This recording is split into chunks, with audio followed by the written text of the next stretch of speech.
అత్యంత ప్రతిష్టాత్మకమైన నోబెల్ శాంతి బహుమతిని 2025 సంవత్సరానికి గాను వెనిజులా ప్రతిపక్ష నేత అయినటువంటి మారియా కొరినా మచాడో గెలుచుకున్నారు. ఈ విషయాన్ని నార్వేజియన్ నోబెల్ కమిటీ చైర్మన్ అయినటువంటి జార్కెన్ వాట్లర్ తెలియజేశారు.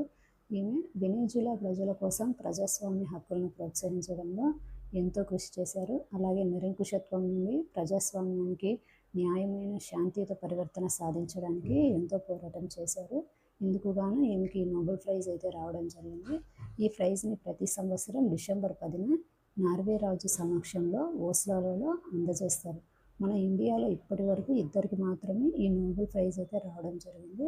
ఒకరు వచ్చేసి మదర్ తెరిసా 1979లో నోబెల్ ప్రైజ్ అయితే గెలుచుకోవడం జరిగింది. ఇంకొకరు కైలాస్ సత్యార్థి, వీరికి 2014లో నోబెల్ ప్రైజ్ రావడం జరిగింది. ఇప్పటి వరకు తొలి మహిళా విజేత వచ్చేసి బెర్తా వాన్ సుప్నర్ 1905లో ఈమెకు నోబెల్ ప్రైజ్ రావడం జరిగింది. మన ఇండియాలో నోబెల్ ప్రైజ్ గెలుచుకున్న తొలి మహిళా విజేత ఎవరు అంటే మదర్ తెరిసా.